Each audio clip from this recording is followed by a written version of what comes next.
our palms, and together we are inviting our lineage root Guru, His Holiness Living Buddha Lu-Ling Shen, to bestow the precious Dharma teachings. Let's pay homage to the lineage Gurus, homage to the Venerable Monk Liao Ming, homage to Master Sakya Zeng Kong, homage to His Holiness the 16th Karma Ba, and homage to Master Dukden Dorji. Homage to the three jewels of the altar. And let's pay homage to the main deity of the group practice tonight, the Medicine Buddha, the Vaisaya Guru, Simu, Tanchen Katso, all the Dharma masters, Dharma educators, Dharma teachers, Dharma lecturers, Dharma assistants, and directors of temples and chapters, all disciples present here and over the internet. And our participating VIPs today are the president of the Ta Hong Publisher of France, Dharma Sister Xiu Ji,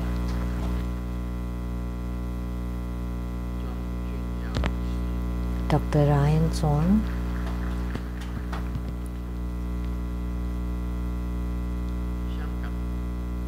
from Hong Kong, Gascar International President, Dharma Sister Mei Si and Jia Wen.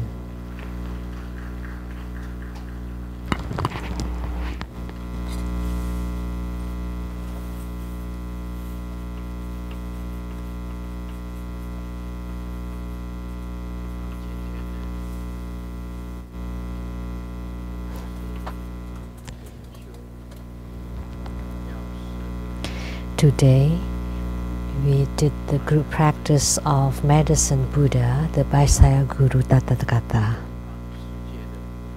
So, he is a Tathagata of the Eastern realm.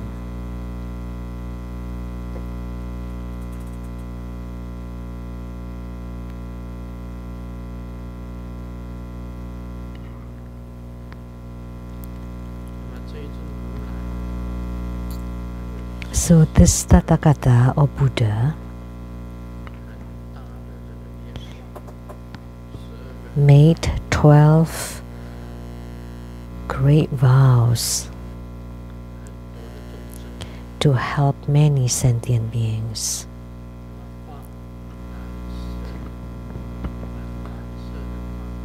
And he radiates blue light.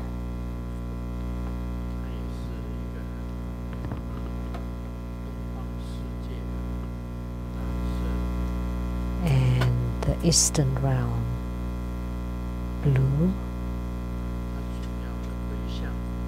and the dedication that's special is to bless that our Dharma practice will succeed and to eradicate all the illnesses and to be in union with Yidam, and then all sentient beings gain peace and happiness.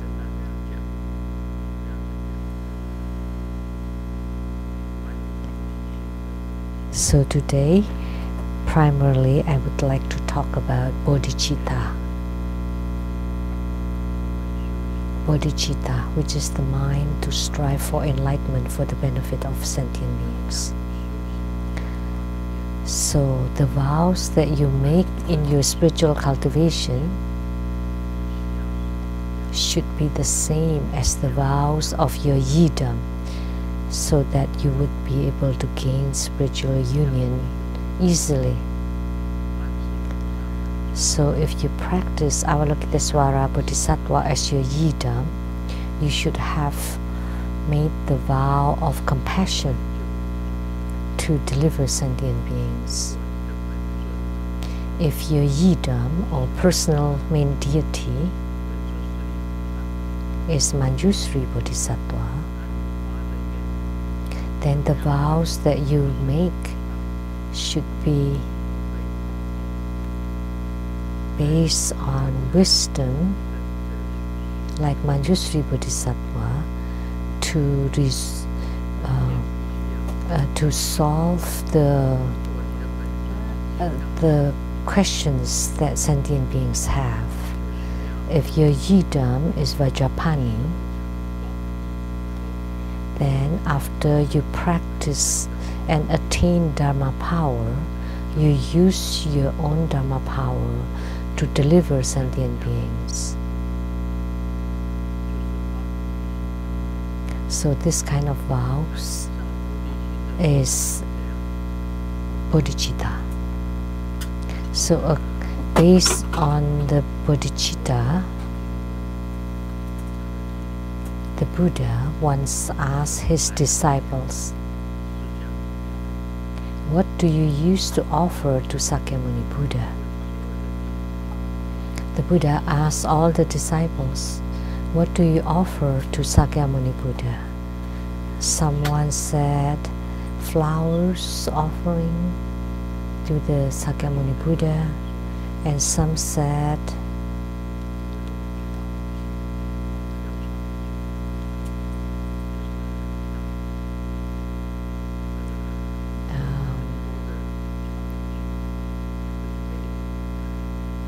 bed. Use bed, like the best kind of bed, to offer to Sakyamuni Buddha, or the best kind of Dharma throne. And someone said maybe the precious treasures, like the dragon girl attained Buddhahood because she found the biggest jewel at the bottom of the ocean, and she made offering of that huge jewel to Sakyamuni Buddha. But in the Buddha's opinion, in Sakyamuni Buddha's opinion, what is the best offering that you can make to Sakyamuni Buddha?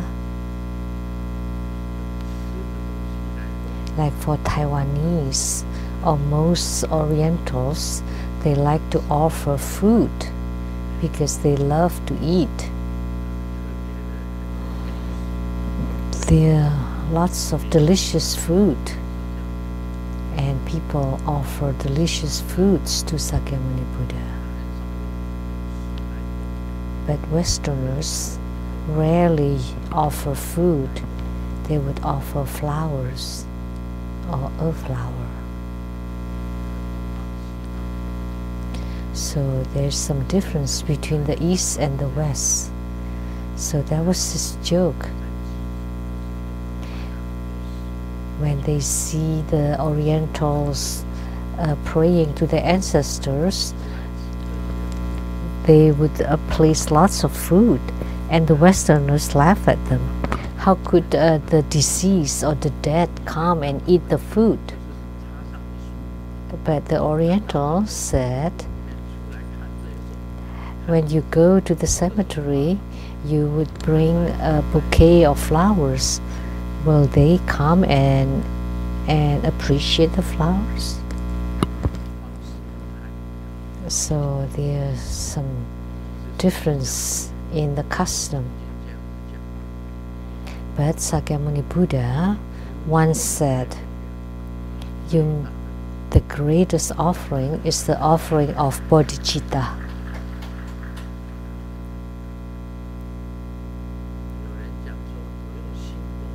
And someone said, I offer using my heart. That is right too. If you have the heart of reference to Sakyamuni Buddha or to Buddhism, that's also a kind of offering. However, the heart or the mind is intangible. And someone said, I would offer the Dharma practice, like by practicing by practicing the Dharma, that's an offering. So either Dharma offering, mind offering, they are all very good, but the most important thing, the most important one of those is bodhicitta. And what is bodhicitta? It's the vows that you make. So the vows that you make in your spiritual cultivation.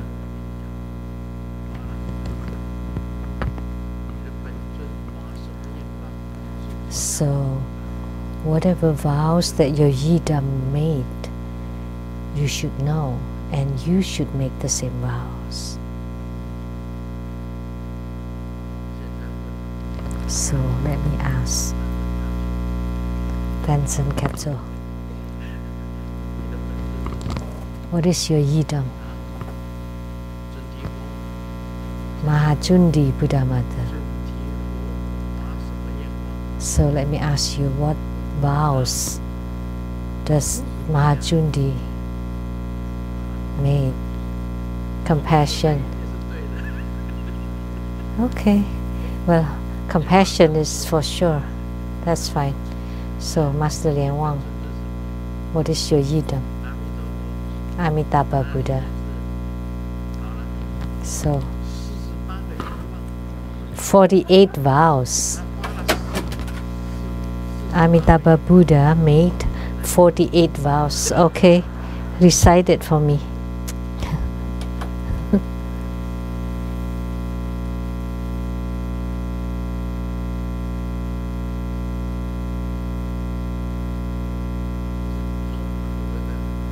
So that's a summary. It's not listing them. Because Medicine Buddha made 12 vows.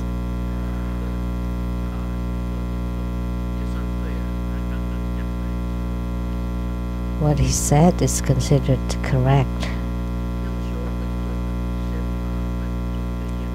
So to practice your yidam, you first need to know the vows, because the vows are the bodhicitta of that deity.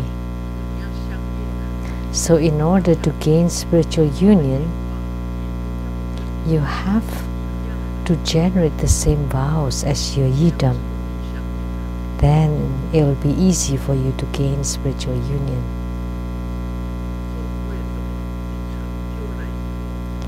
So why, after you have attainment, you'll be different?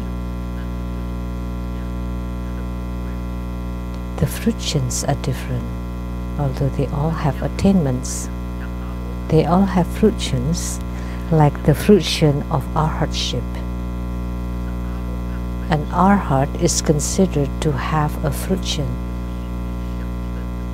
So the fruition of an arhat belongs to the small vehicle, to the Hinayana. So he practiced until he had attainment himself before he delivered other beings. That's our hardships.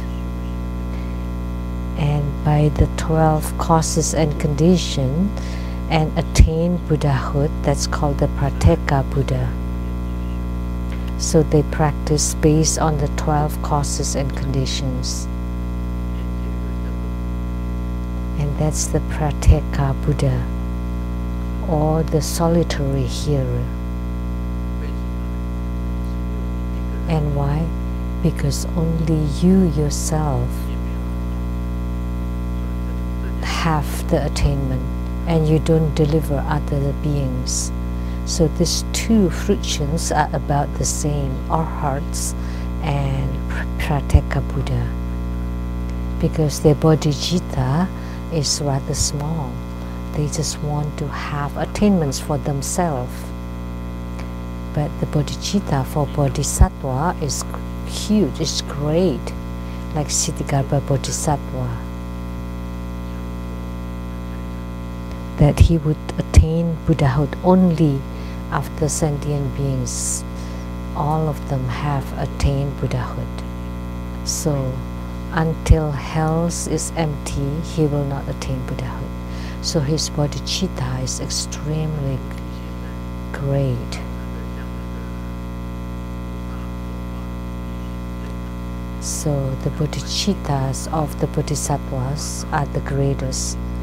Like of the 8 great bodhisattvas, Avalokitesvara, Manjushri, Samantabhadra, Siddhigarbha, Maitreya, Akasagarbha, Vishkambi, Vajrapani. Their vows are all extremely great, because the greater the vows they make, the higher their realms will be.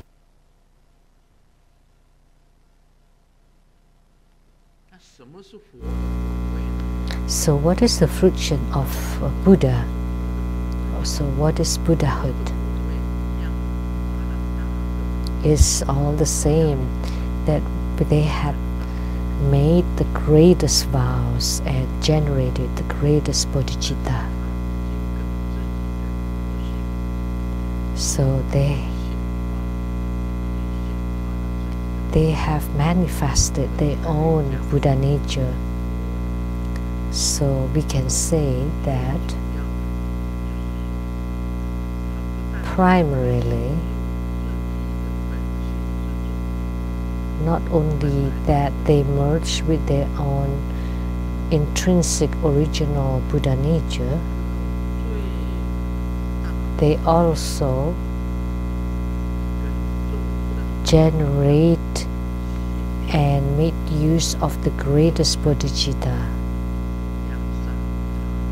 that the sentient beings, the Buddha and the mind are exactly the same in order to attain Buddhahood. That's the greatest bodhicitta. So the Buddha had said that if you want to make an offering, you offer the vows that you make. That would be the best kind of offering, the most important offering.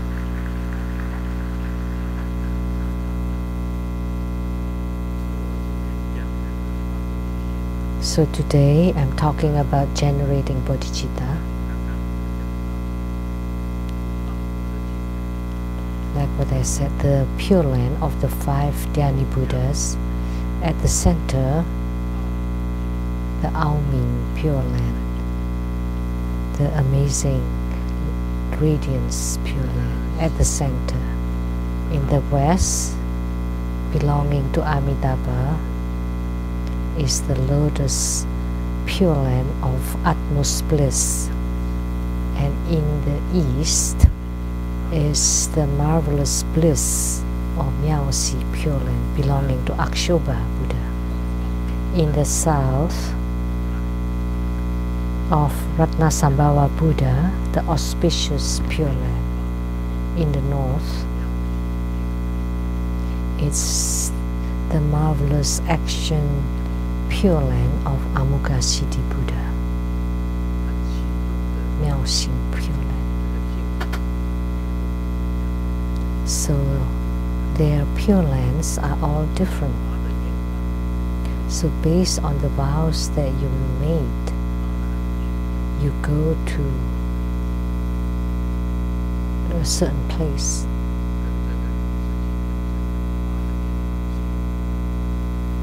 So which Pure Land you go depends on the vows that you made. Miao-Xing, the marvelous action, auspicious, the marvelous bliss, lotus, and the amazing radiance at the center belonging to Vairocana Buddha. That's the Pure Land for yogi, for tantric practitioners.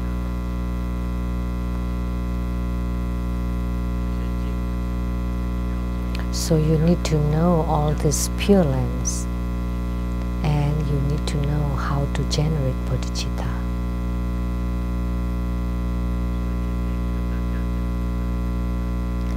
So this is a very important teaching today.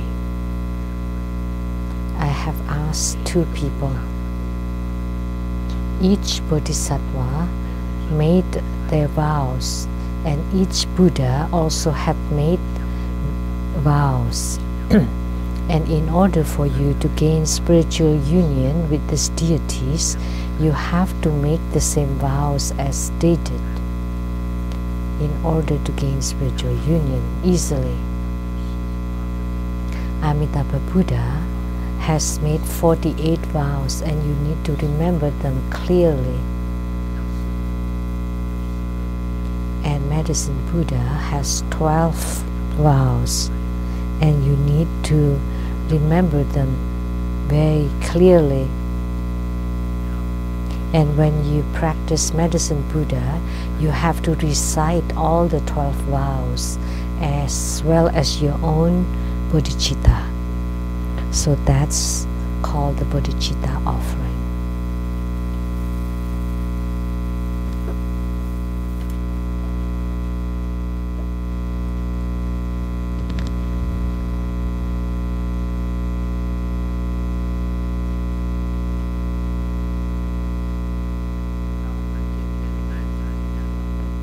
Today, let's continue to expound on Lamdre.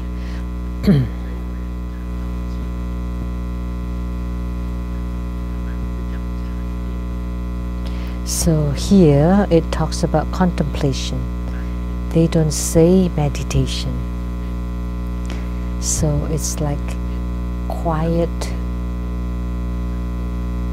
thought. So to let your thoughts become quiet, and that is also meditation. So if you can stop your thoughts, that's meditation. These are the titles.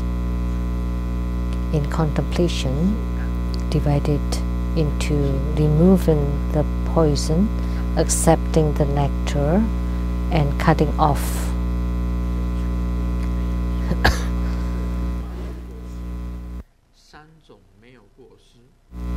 We've talked about this before. In removing the poison, there are the 8 faults, the 3 no faults. And in accepting the nectar, there are giving rise or not to the meditation, food, dignity, vital energy, light drops, and mudra. And second, nectar from arising to the discovery of one of the benefits. Third, nectar from one of the ability to eradicate thoughts. For cutting off of the contemplation, for the channel area, cutting off the channel of rebirth, cutting off the channel of nirvana, and then opening and closing of chi, and the mind experience of warmth at will for the body, speech, and mind.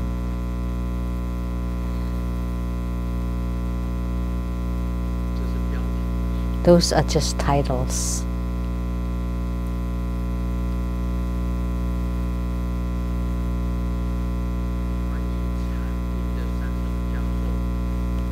So this is the instruction on the practice of 3 contemplation, divided into 3 areas: removing the poison, accepting the nectar, and cutting off.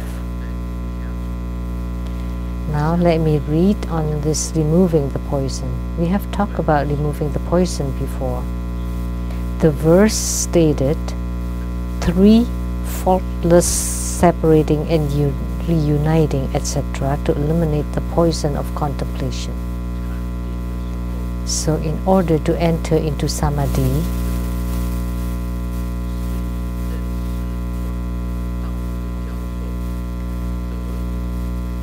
the instruction on acknowledging the transition to the path, obtaining the benefit, is accepting the nectar of the contemplation, and eliminating the poison is to cut off the root of rebirth or reincarnation. To cut off the root of rebirth. And obtaining the benefit is accepting the nectar.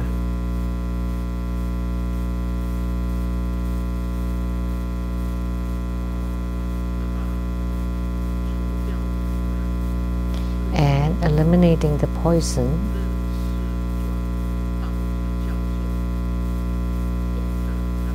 is to know, like you know that is a poison and you separate yourself from it, then you're uniting with the path, and this is the instruction on it. Firstly, although one arises to meditation by eliminating the poison of realization, if there appears the poison of contemplation, which are the 8 faults of spiritual experiences due to the hindrance of knowing, when the 3 faultlessness have been purged, the meditation of these spiritual experiences are divided into 15 types, roughly as the 8 faults and 3 faultlessness, for a total of 11. 8 faults in the base empowerments 3 dispositional realization. The present dispositional realization has faults due to its attraction to wonders and marvels. The empty dispositional realization has faults due to decrease, whereas dual execution dispositional realization has no faults. So what is the present dispositional realization? And what is attraction to wonders and marvels?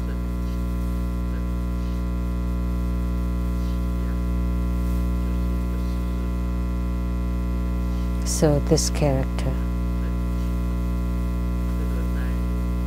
this Chinese book character, in our sutra, this character often appear, which is marvels and wonders, and one of them is also the senseless chatters. So if you talk useless words or useless things, that's a fault in spiritual cultivation. As we know of the 5 precepts, the 5 basic precepts about never to lie, not just lie, but also nonsense talks, that's also poison. 5 poisons: greed, anger or hatred, ignorance or delusion, doubt and arrogance. Greed, anger, ignorance, doubt and arrogance or pride. Those are the 5 poisons. And our 5 precepts, they're also poisons. Killing is a kind of poison. Stealing is also a kind of poison. Lying is a kind of poison. Adulteration is a kind of poison. And intoxicated or drinking alcohol is also a kind of poison.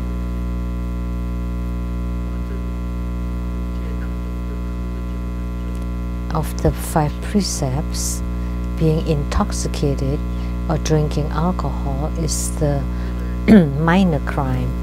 The rest are major crime. So if the alcohol is for medicinal treatment, it's okay.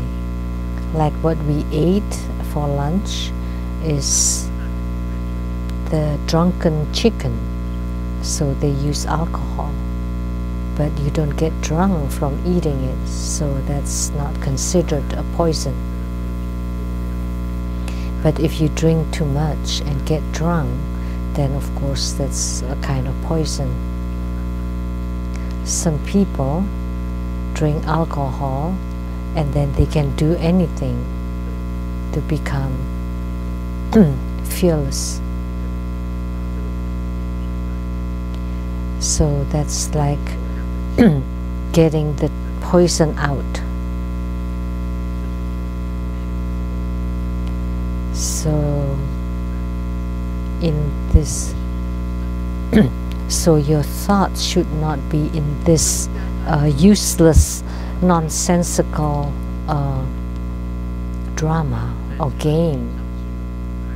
That's not good for you. That would be an obstruction to your meditation. That's why we consider it poison.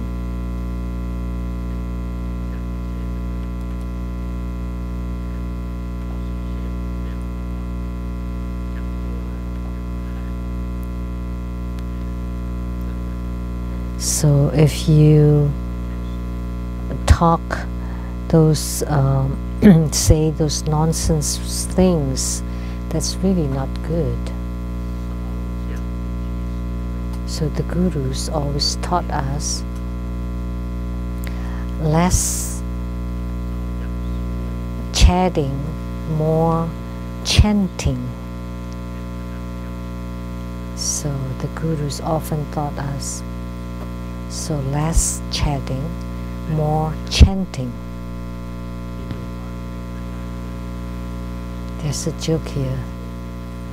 A perfect man will not smoke, will not drink, will not go for prostitute, will not use drug, will not be angry, will not scold people, and most importantly, will never exist.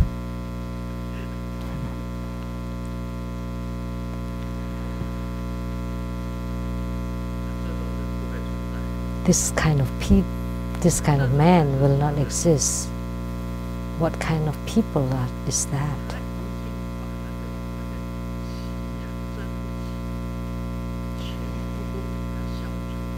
He had eliminated all those nonsense. So he's a sage, he's perfect. But in the joke it said that this kind of person will not exist. But in reality, all the Buddhas and Bodhisattvas are like that.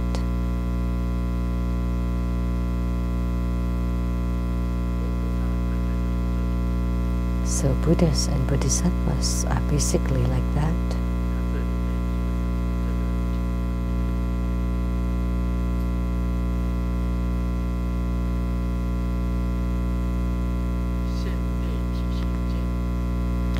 So it's written here, the present dispositional realization has faults due to its attraction to wonders and marvels, to all those, you keep thinking about all those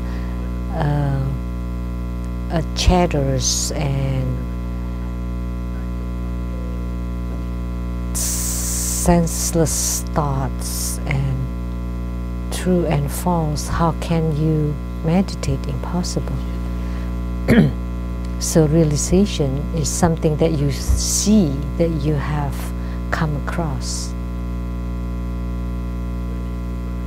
Those, all of them.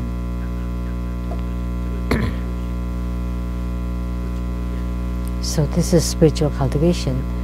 Don't smoke, don't drink, don't go for prostitute, don't gamble, don't get angry, don't scold people. That's spiritual cultivation. So you correct your own behavior and thoughts. That's spiritual cultivation. So the poison here is to increase your own thoughts and actions. So I just use simple explanation here.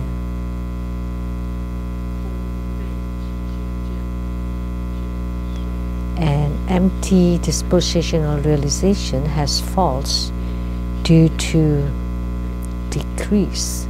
So what is the empty dispositional realization? Is your understanding toward empty nature. You understand the concept of impermanence, but it can also become a fault. Why?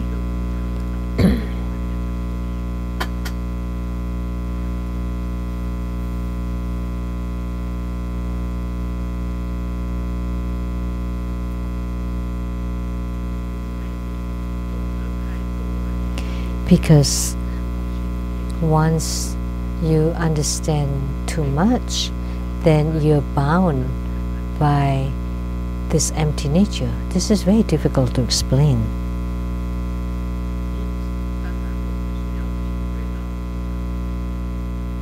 Of course, we need to recognize impermanence, that nothing is permanent in this world. Only the cosmic space, the sky, stays forever. So you need to practice until you're the same as the sky. And even the sky is just a term. But you understand the terms about emptiness too much, that becomes an attachment, a kind of attachment. Once you have this kind of attachment, that becomes a fault. That's all I can say to explain it. So that's called the emptiness dispositional realization. Has faults due to decrease. And the dual execution dispositional realization has no faults. So what is the dual execution dispositional realization? So which master understand this?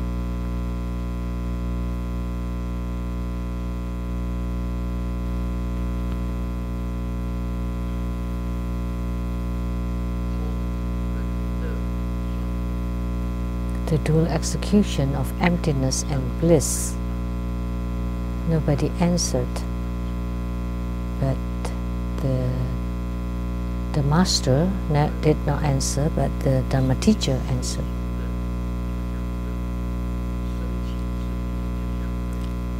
Emptiness and bliss.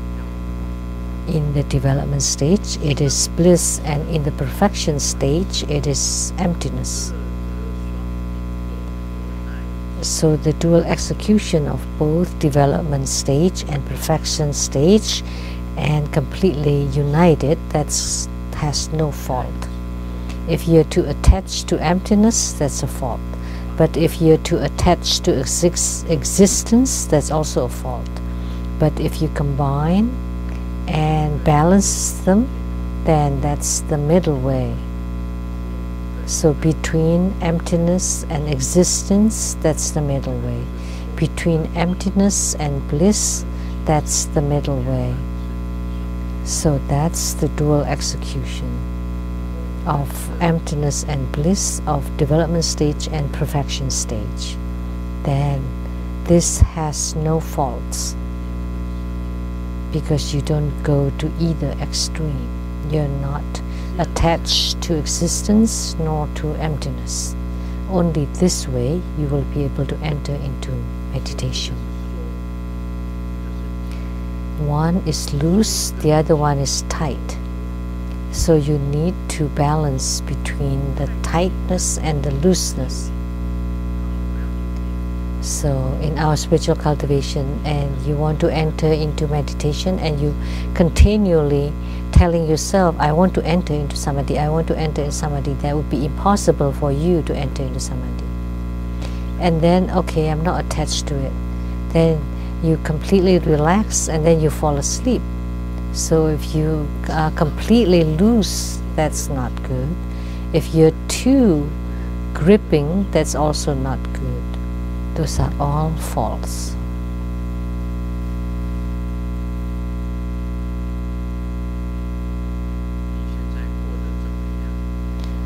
So how's your life these days? Nobody knows. But when you gain weight, everybody will notice. Whenever you gain weight, everybody would know and say, oh, you've gained weight.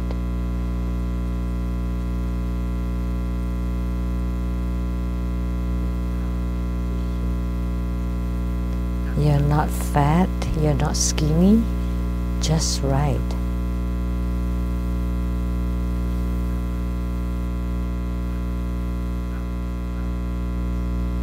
In Cantonese,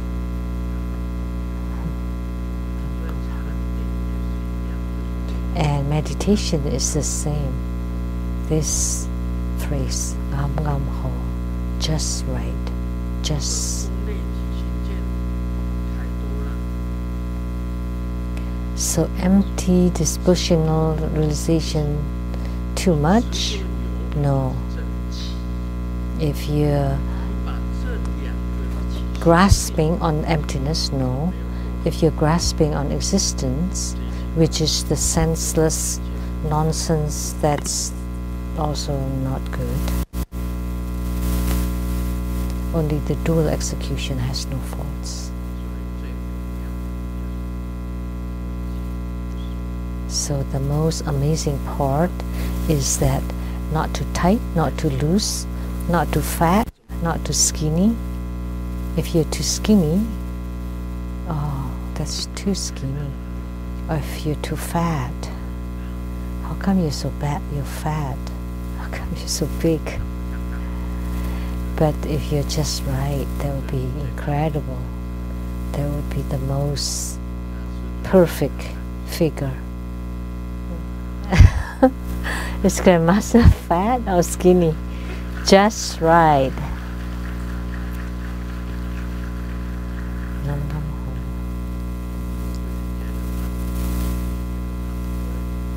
I find myself a bit heavy. The other day, Lucy's son, Jeffrey, came.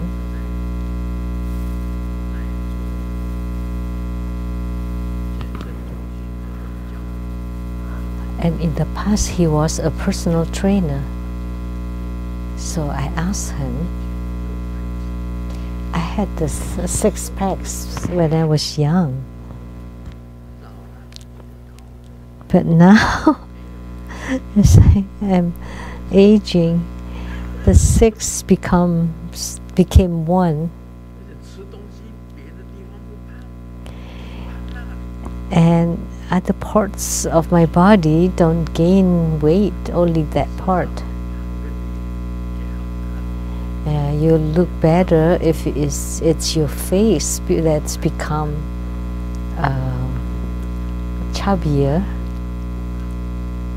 But the places that you want to have more flesh don't happen. But the place that you don't want to get heavy, it became heavy.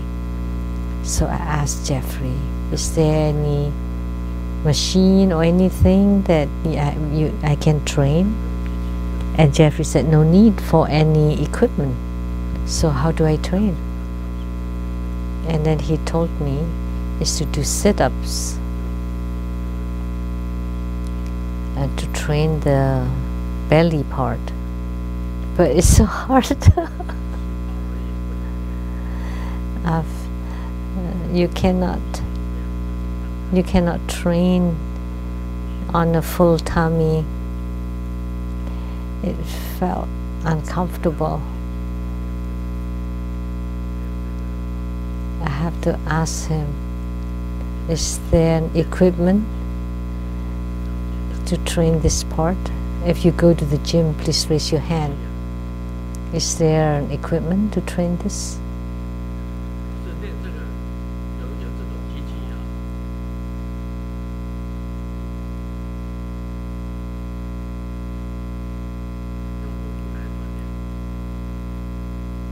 Yeah, to train the abs, the abdomens.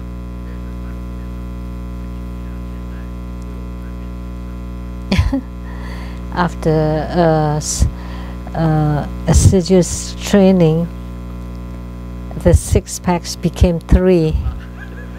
There are 2 small ones on tops and 1 big one at the bottom.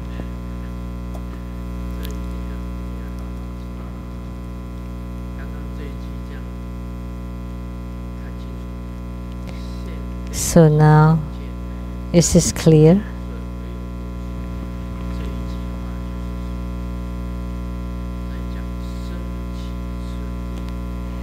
So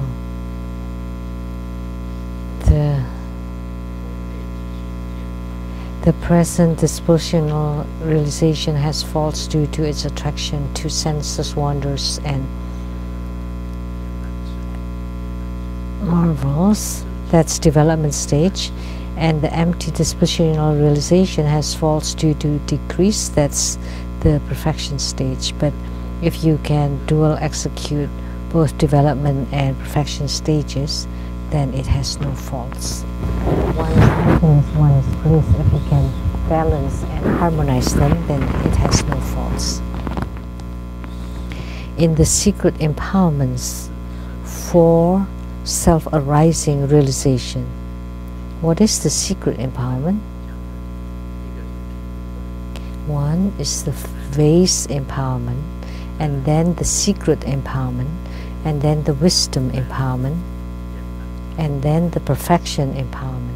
These are the 4 empowerments. So the secret empowerment is the 2nd level empowerment.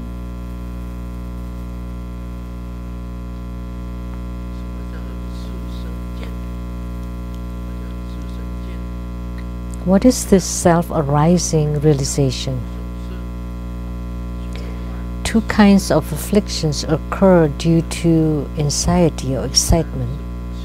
Deranged self-arising realization occurs to befuddlement, and the third is not the remedy for the severance of afflictions, differentiation and ordinary afflictions, etc. It's difficult to discern the differences. Only the lucid, empty, self-arising realization has no faults. So what is this excitement or anxiety? As I just said earlier, when you're so energetic, so excitement is like energetic, and you have lots of thoughts running around. And because you're so alert, it's impossible for you to meditate. Or like you have strong desire, how can you enter into meditation?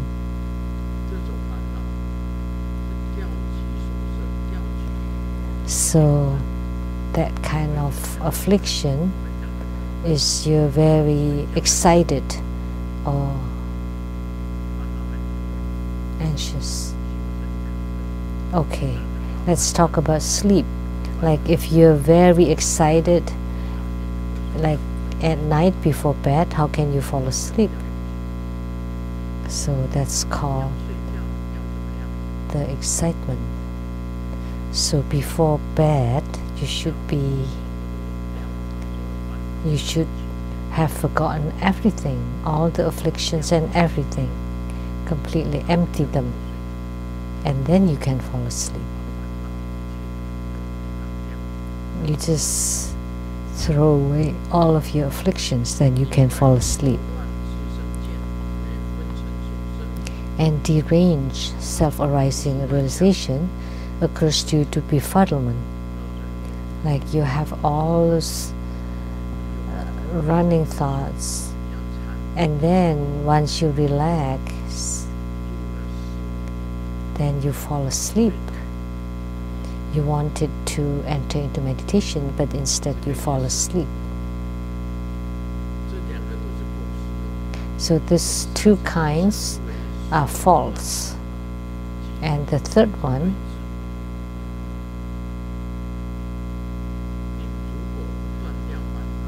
if you don't cut off your afflictions and you don't counter them,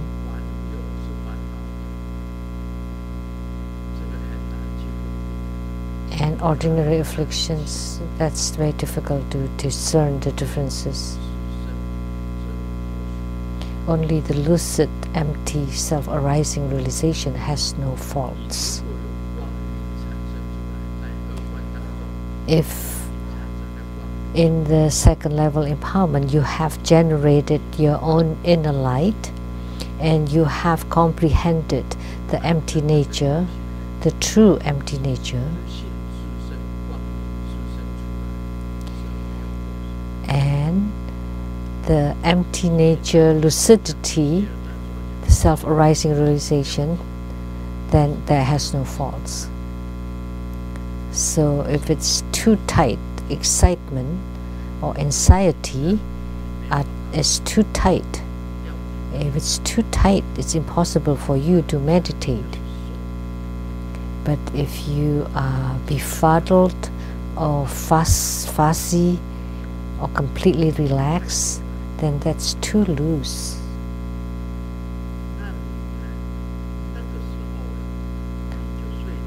Then you would have fallen asleep if it's too loose.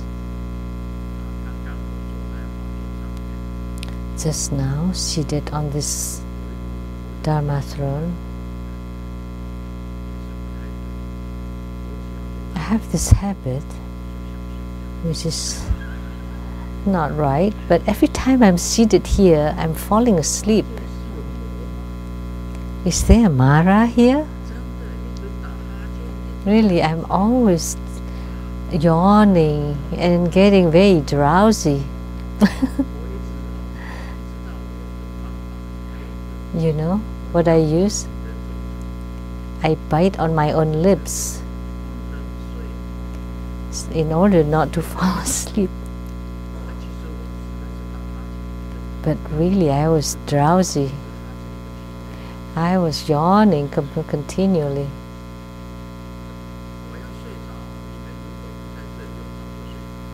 If you had not been here, I would have fallen asleep long ago. But I cannot, right? So I bite on my own lips so that I feel the pain in order to stop myself from falling asleep. This seat is very strange.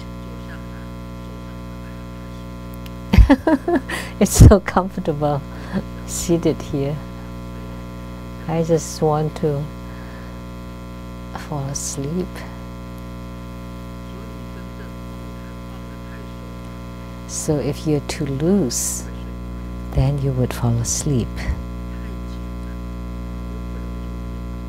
But if it's too tight, you cannot enter into samadhi. So in the second level empowerment, you already generate your luminosity, your clear light radiance already generated, that you already comprehended the clear light radiance and emptiness. So with the lucidity and emptiness then together, then there is no fault. So with the dual execution, one is emptiness, which is too loose. The other one is bliss, which is too excited or too tight. So you also have to dual execute both emptiness and bliss. And the development stage is the bliss and the perfection stage is the emptiness. And you need to harmonize both. So too tight or too loose have to be harmonized or balanced. So if you're too excited or anxious, that's too tight. If you're drowsy, that's too loose. Then you need to harmonize them. Then once you generate your own light, inner light, then there is no fault. Then you can enter into samadhi. So what's written here is considered quite deep but can be understood. when we are old, we have to be careful about our words and actions.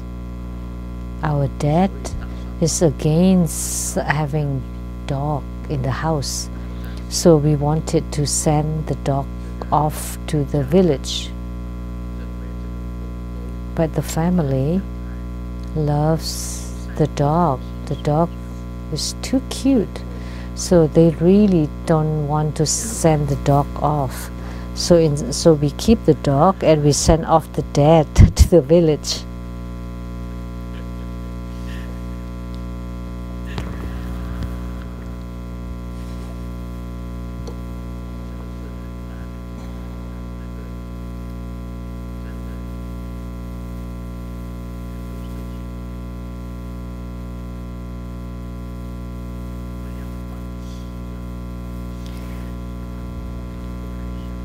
So a lot of things we want to be introspective. So I often say that afflictions, worries, and anxiety is you create for yourself. So as a spiritual cultivator, there should never be hatred. Someone asked me,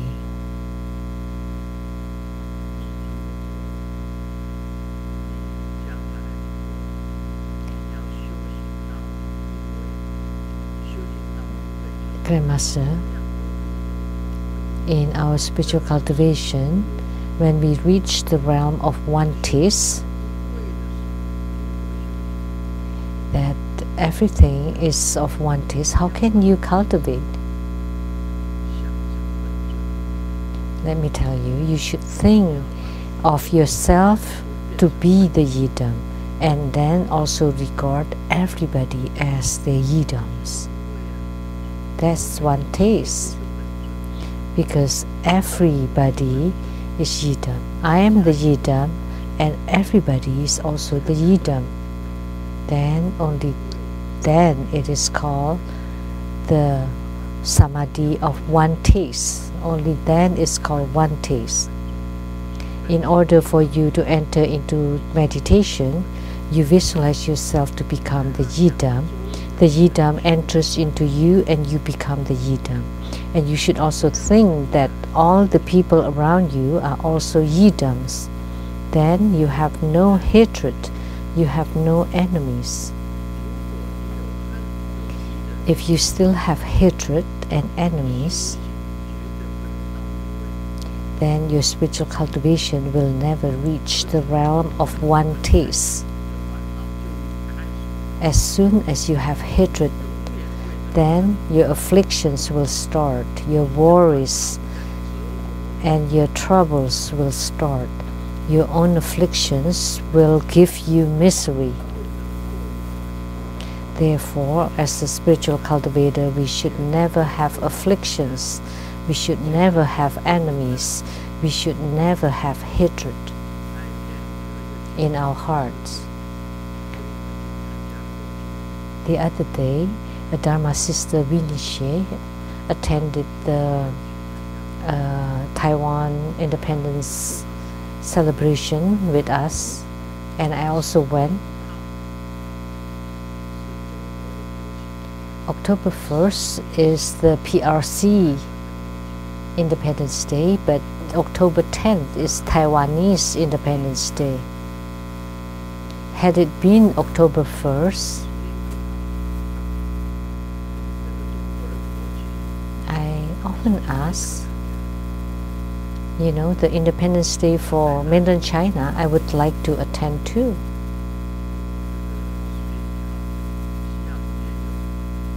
In Seattle,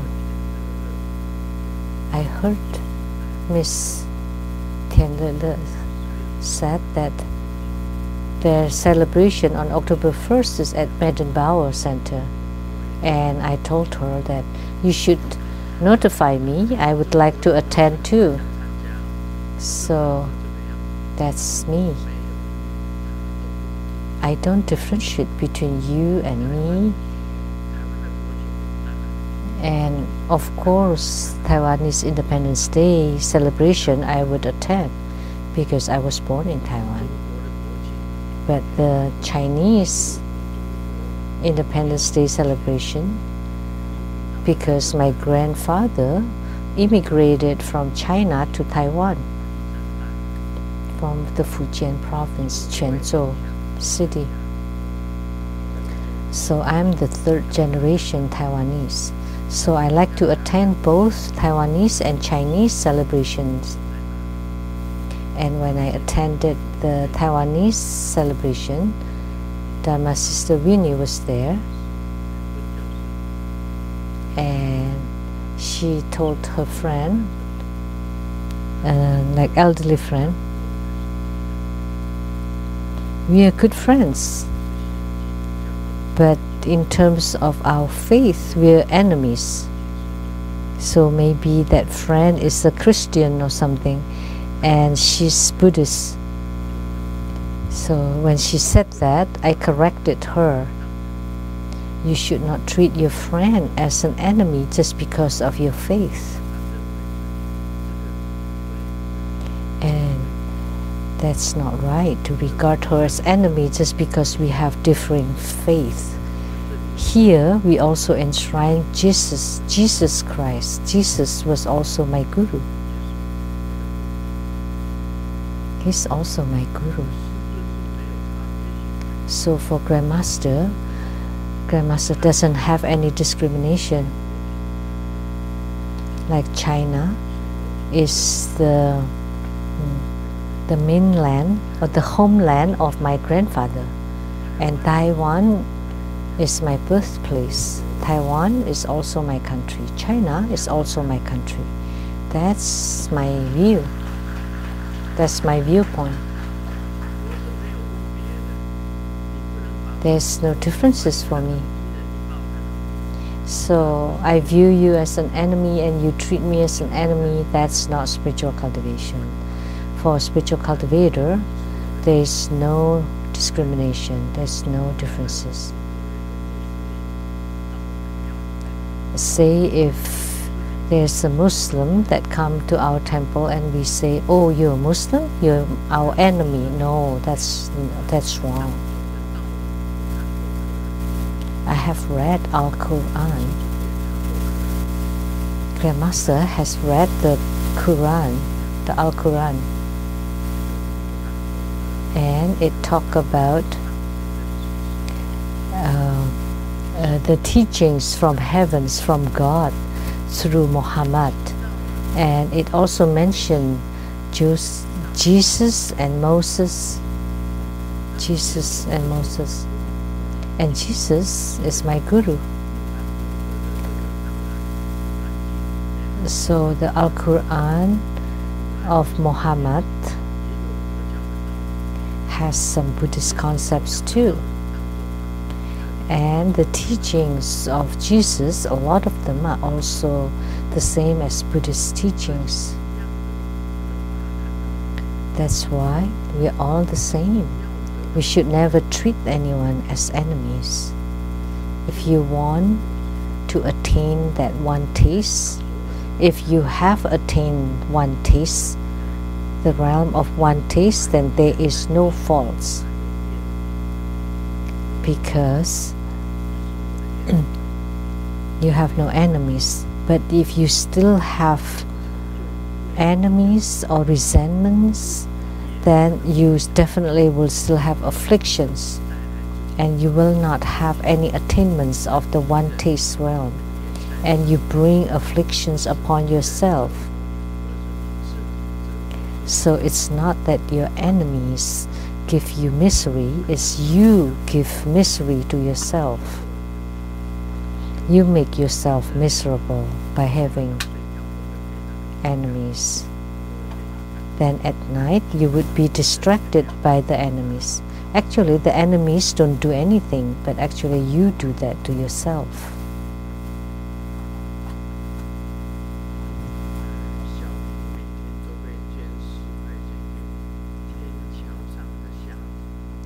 Xiaoming every day would give $10 to the blind man at the pedestrian bridge. And then one day there was a little kid there, but the blind man is gone. So Xiaoming asked, "Oh, when did your dad go blind?" And the kid said, "Every day from 10 to 9." From 10 in the morning to 9.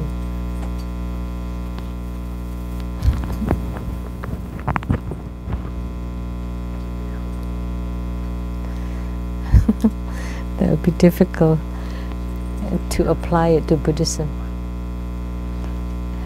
That's the worries of a blind man. So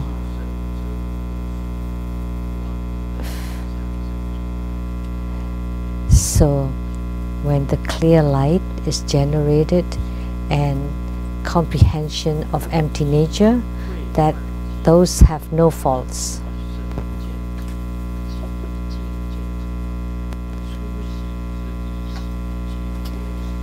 And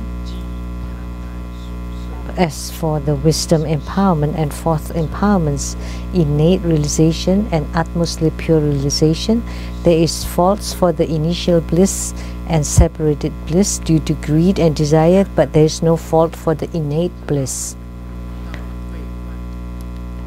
You know, in the wisdom empowerment, which is the third level empowerment,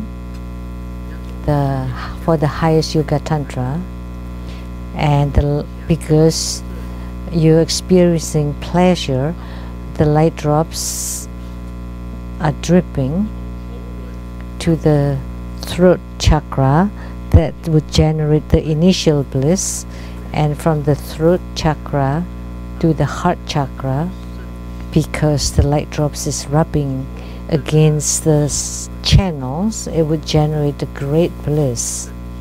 That's the superior bliss. And then from the heart chakra to the navel chakra is even more supreme bliss, extremely great bliss.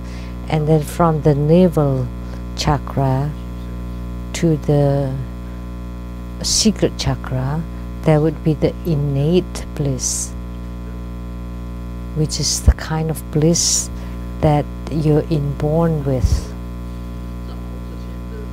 But if you are too attached to this bliss, then it would be considered faults. And because of this bliss, every time you do your practice, you generate the bliss. The man is experiencing the bliss, the woman is also experiencing the bliss, and because of this bliss you're attached to it, then it would be impossible for you to enter into meditation. The only way is when you enter into the empty nature, and at this time it's called the innate bliss, the original intrinsic bliss. Then this has no faults because it's innate. It had been there all along. So if you are grasping on the initial bliss, the superior bliss, the supreme bliss, extreme bliss, not many people can truly experience them. In True Buddha School, there was a Dharma brother, Gao Ming Lu, who experienced this kind of bliss. And he was experiencing for over 24 hours, for the whole day. Every time you do this practice and experience this bliss, of course it's only for a split of a second, or for a short time. Between a man and a woman, for the man it's like shah, shoo. For the woman it's slightly longer. For the woman it's slightly longer, and several times once, twice, 3 times, 4 times, or even 60 times or 100 times.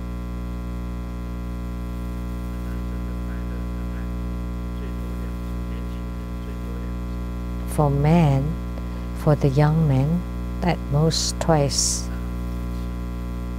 and for the older man, once, and that's it.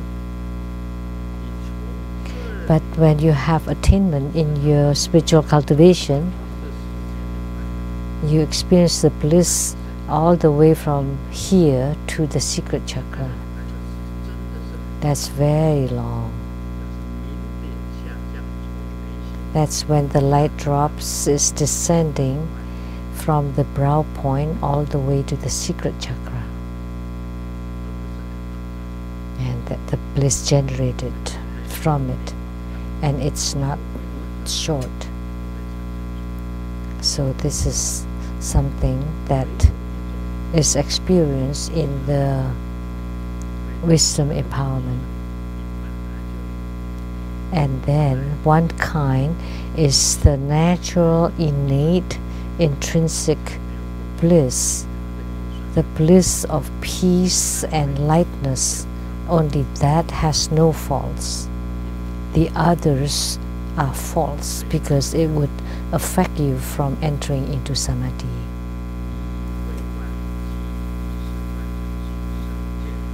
So as for the wisdom empowerment and the fourth empowerment's innate realization and utmostly pure realization, there is faults for the initial bliss and superior bliss due to greed and desire, but there is no fault for the inner bliss. And how come it becomes false? Because you are you have desire for that kind of bliss. Whether it's initial bliss, superior bliss, or extreme bliss, those are all false, because those bliss are generated due to desire. Only the innate bliss that you are inborn with has no faults.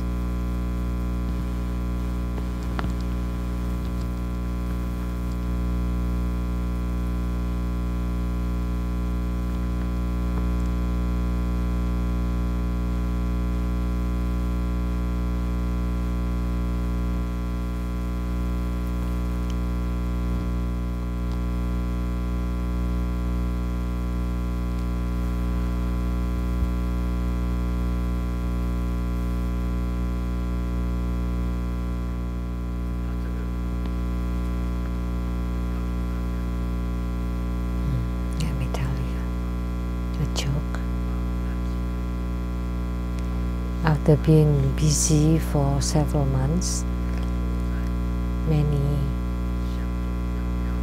uncles and aunties, workers are thinking about going on holidays, going on vacations. This is different from America.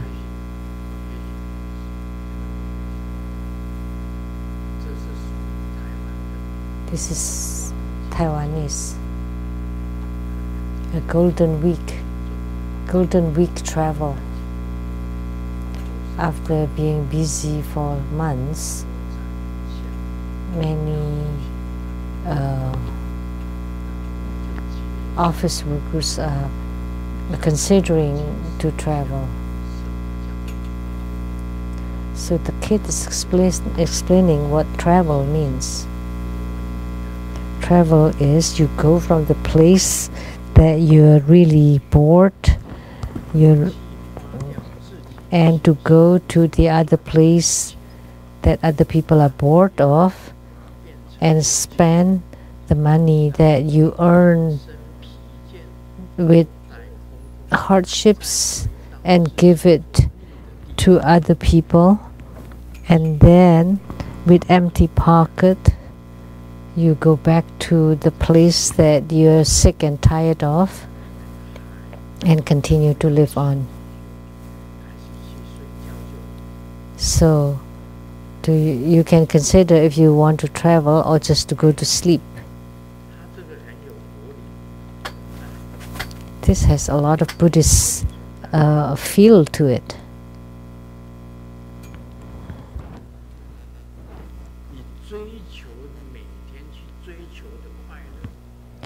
So, if you're seeking pleasure every day,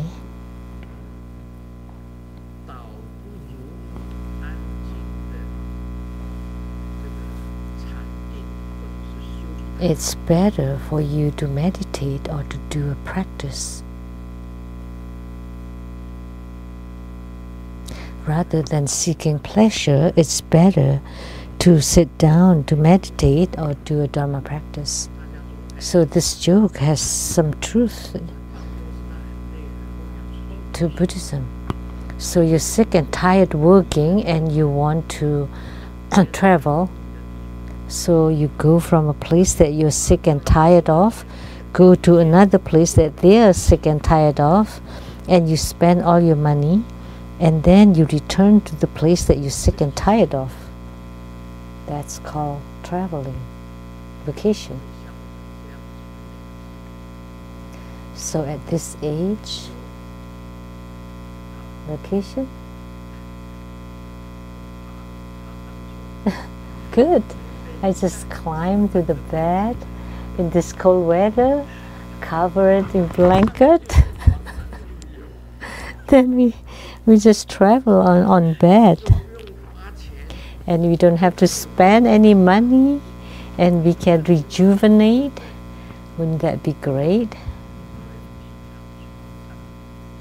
So therefore, I recommend bed vacation. That's a lot of fun. Oh, that joke was good. Really, think about it. What he said makes sense. You're already so tired working. And then you go to a different place and get tired, and then you come back even more tired and your money already spent. Let's just go home sleeping instead. Oh, money ไปไม่ห้อง